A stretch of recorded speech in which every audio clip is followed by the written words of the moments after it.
She mocked my proposal plan, laughing with friends. 2 days later, she was begging at my door. I, 29 meters, have been dating Patricia, 27F, for 3 years. Yesterday changed everything I thought I knew about our relation, and I'm still processing what happened. I need to get this off my chest. For context, we met through mutual friends at a housewarming party, moved in together last year, and everything seemed perfect. She'd been dropping hints about marriage for months, showing me ring photos on Instagram, talking about wedding venue. I was actually planning to propose next month. Yesterday morning, I was at Local Beans, our usual coffee spot. I was in the back corner with my laptop, wearing my earbuds, but not playing anything, just trying to focus on some work. That's when I heard familiar laughter. Patricia was there with her friends, Gladys and Mary. They sat at the table right behind me, didn't notice me because of the tall booth divider. At first, I was just going to say hi, but then I heard my name. Patricia was talking about me, and something in her tone made me stay quiet. "So you're really going through with it?" Gladys asked, trying to keep her voice down but failing miserably. Patricia's laugh was different than I'd ever heard before, cold, almost cruel. "Of course, Brent's so predictable. He's been looking at rings online. I saw his browser history. God, he's such a fool." "But 3 years?" Mary sounded uncertain. "That's a long time to fake it." "Please," Patricia scoffed. "The apartment's in his name.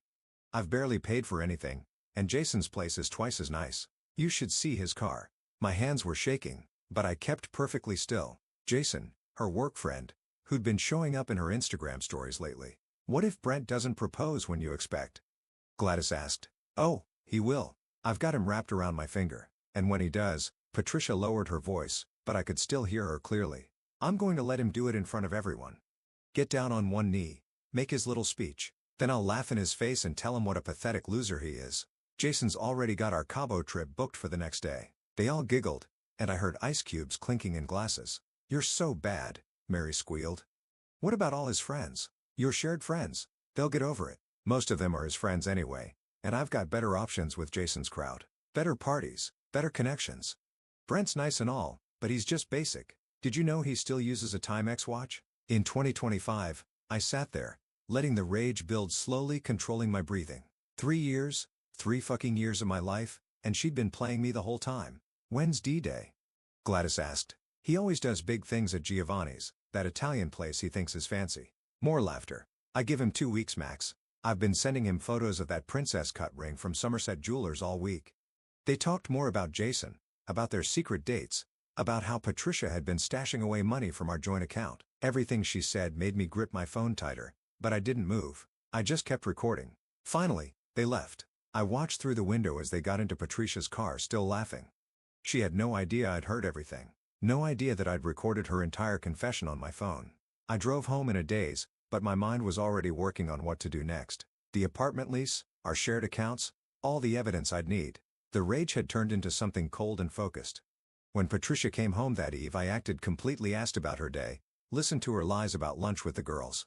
She kissed me and said she was thinking about Giovanni's for our anniversary next week. "Great idea, babe," I said, smiling. "I've been thinking we should do something special." She beamed, probably thinking her plan was working perfectly.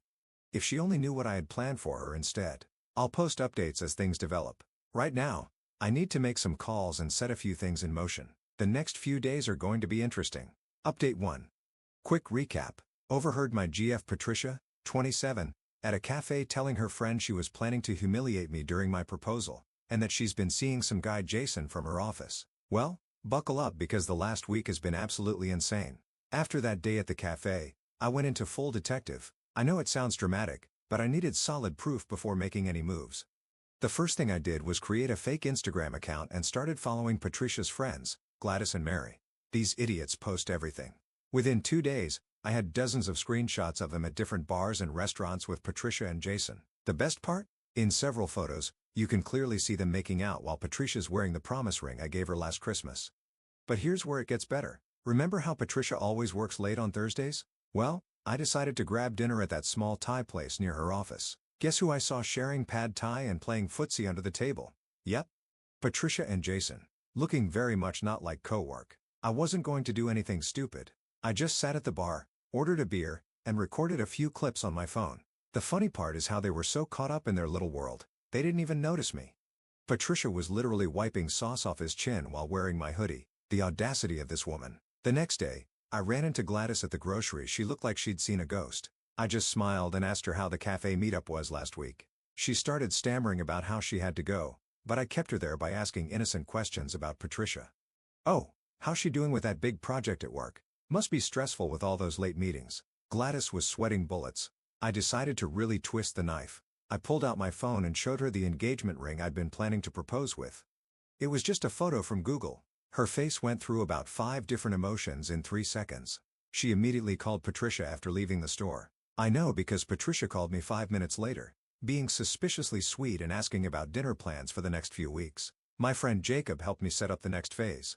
He works at the same company as Patricia and Jason, but in a different department. Through him, I learned that Jason isn't just some random guy. He's actually in the middle of a divorce, which Patricia had no clue about. He's been feeding her lines about leaving his wife for months. I've been playing it cool, acting extra loving, and dropping hints about our future. Patricia's been eating it up, probably thinking her plan is working perfectly. Yesterday, she even left her phone unlocked while taking a shower. I didn't need to snoo. Her messages with Gladys were right there on the screen. He's totally going to propose soon. Everything's perfect. Jason says we can go public right after I dump Brent. Here's the best part. I've booked a table at that fancy steakhouse downtown for next Saturday.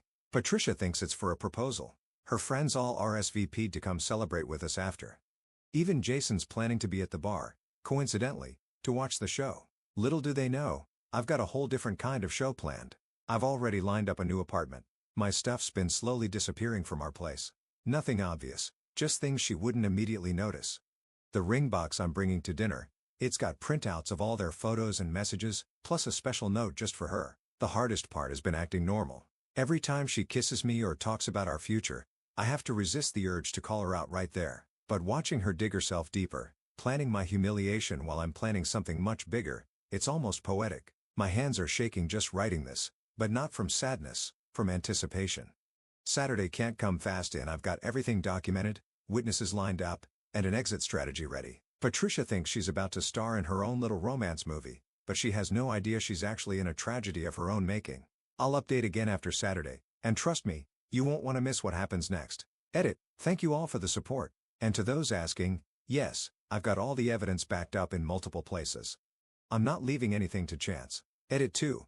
A lot of you are asking about Jason's wife. Don't worry, she's gonna get all the evidence too. I'm not the only one who deserves to know the truth. Update 2. Everything went down last night, and I'm still processing it all. Thanks for the support from my previous posts. You guys helped me stay focused when I needed it most. I made the reservation at Bella Rosa for 7:30 p.m. It's not some fancy 5-star place, but it's the nicest Italian restaurant in our area, and Patricia had been dropping hints about it for months. I knew her friends, Gladys and Mary, would be there. They'd been texting her all day about the special night. Little did they know, I wore that blue suit Patricia always said it made me look handsome, picked her up at 7, and she was practically glowing. She kept checking her phone during the drive, probably texting updates to her friends and Jason. I just kept smiling, remembering how she'd laughed about her plan to humiliate me. The restaurant was busy, perfect. Her friends were already there, phones ready to capture the moment. I spotted Jacob sitting at the bar, right where we planned. Patricia was getting fidgety by dessert, probably wondering when I'd get down on one knee.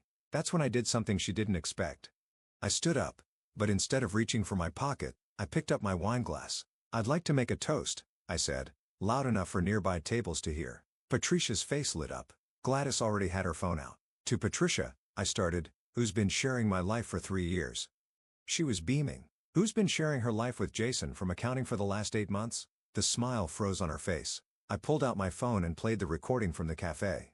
Her voice filled our corner of the restaurant. "I'll brutally dump him after he proposes. Jason and I already have plans for a weekend getaway to celebrate." The color drained from her face. Gladys and Mary sat there with their mouths open. "What's funny," I continued, keeping my voice steady, "is that Jason never told you he's married, did he?" That's when Patricia lost it. She jumped up, knocking over her wine glass.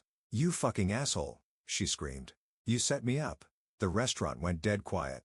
"No, Patricia. You set yourself up. I just decided not to be your punching bag." I turned to Gladys and Mary. "Did you know she was planning to humiliate me? Or were you just happy to play along?" Mary started crying. Gladys tried to stand up for Patricia. "You don't understand." "Oh, I understand perfectly." I cut her off. "Check your phones. I just sent you both some interesting screenshots of Patricia's conversations with Jason, specifically the ones where she brags about playing both of us." Patricia lunged for my phone, but Jacob was already there stepping between us. "Don't," he said quietly. That's when she really lost it. "You ruined everything," she screamed, mascara running down her face. "I had it all planned. Who the fuck do you think you are?" The manager came over. Patricia was still screaming about how I'd betrayed her. Ironic, right? Jacob helped me handle the bill while she was escorted out, still yelling. Gladys followed her, but Mary stayed behind. "I didn't know," Mary said, looking sick. "She told us you were controlling, that she needed a way out." She showed me her phone. Patricia had been spinning lies for months, painting herself as the victim. I walked out to find Patricia sitting on the curb sobbing into her phone, probably calling Jason. Good luck with that. His wife found out last week. Gladys was trying to comfort her, but backed off when she saw me. "How could you do this to me?" Patricia whimpered. The rage was gone, replaced by something pathetic. "I loved you." "No," I said. "You loved what I could give you. There's a difference." I got in my car and drove away. She kept calling and texting all night, switching between threats and begging. I blocked her number. This morning, my phone exploded with messages. Apparently, Patricia showed up at Jason's house at midnight causing a scene. His wife called the cops. Now Patricia's all over our friend group's group chats trying to spin the story her way, but the screenshots and recording are already out there. No one's buying her version anymore. I should feel bad about how public it all got. But you know what? After hearing her laugh about planning to humiliate me in front of everyone, this feels like karma. Jacob's taking me out for drinks tonight, said I need to decompress after all this. He's right. My hands are still shaking when I think about it. Not from sadness though. For the first time in months, I feel like I can breathe again. Edit, someone asked in the comments. Yes. I have her stuff from my apartment boxed up. No. I'm not dealing with her directly. Her sister's coming to pick it up tomorrow. Edit, someone asked in the comments. Yes. I have her stuff from my apartment boxed up. No. I'm not dealing with her directly. Her sister's coming to pick it up tomorrow. Edit, 2. Thanks for all the support. And no, I'm not interested in your sister/cousin/friend who would never do something like this. I need some time to myself. Finally, update. It's been 2 months since the restaurant incident, and holy shit, you guys won't believe how things have unfolded. I've been getting tons of DMs asking for an update. So here it is. Remember how Patricia was crying and begging outside my apartment? That was just the beginning. The next morning, I woke up to 47 missed calls and a flood of text messages. She'd spent the entire night alternating between threatening me and begging for forgiveness. Classic. But here's where it gets interesting. Remember Jason? Her side piece? Turns out his wife works at the same company, just in a different department. Someone, definitely not me, sent their entire text history to her work. The fallout was nuclear. Jason got fired because he was Patricia's supervisor, and workplace relationships with subordinates were strictly against company policy. Patricia got axed too, but not before having a complete meltdown in the office. My buddy Jacob, who works in their building, told me she literally flipped a desk and started screaming about how I ruined her life. Security had to escort her out while she was yelling that she'd make me pay.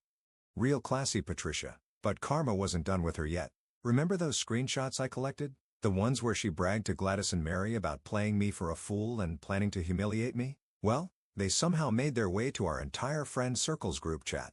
Not saying it was me, but, hey, my finger might have slipped.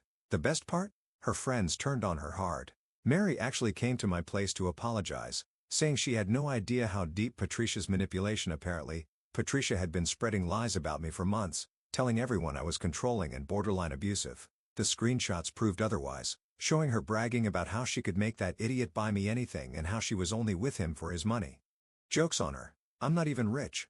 Patricia tried damage control, but it backfired spectacular. She showed up at our favorite bar where everyone hangs out trying to tell her side. But Gladys, who'd been her best friend for years, just stood up and said, "You're pathetic," and we all see it now. Patricia threw her drink at her, got banned from the bar, and ended up crying in the parking lot while everyone watched. Yeah, not her finest moment. The apartment situation is what really got her though. We lived separately, but she'd been bragging to everyone about moving in with me after the proposal. She'd already given notice at her place, expecting to move in with me. Now she's crashing on her cousin's couch because no one else will take her in, and with no job, she can't afford a new place. Last week, she showed up at my job site causing a scene, started screaming about how I owed her for 3 years of her life. My crew just stood there filming while she had her meltdown. That video's gotten quite a few views on our local Facebook. Not that I care, but it's kinda satisfying. But here's the real kicker. Remember the ring she thought she was getting? I took that money and booked a solo trip instead. Posted some pics at this amazing beach place. Patricia lost it when she saw them. Sent me this long paragraph about how that should have been our vacation money. Oh, and speaking of photos, met someone, Ramona. She's nothing like Patricia, actually has her own life, own career, doesn't play games. We've been seeing each other for a few weeks now. She saw Patricia's latest social media rant about me. Yes, she's still posting. And just laughed saying, sounds like someone needs a hobby besides stalking their ex.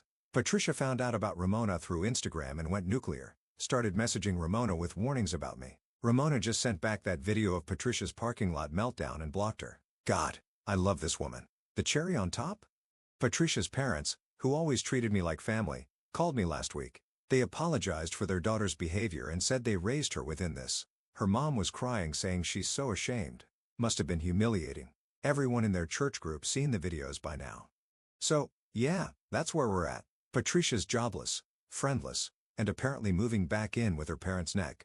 Her reputation's shot, and she did it all to herself. Meanwhile, I'm doing better than ever. Karma's a bitch, but not as much as Patricia. Edit, thanks for all the awards and messages. To answer some common questions, yes, I'm still with Ramona. Things are going great. No. I haven't heard from Jason's wife, but apparently she took him for everything in the divorce. And, yes, Patricia's still trying to contact me through fake accounts, but at this point, it's just sad. Edit 2. Stop asking for the meltdown videos. I'm not sharing them. This isn't about public humiliation, even if she deserves it.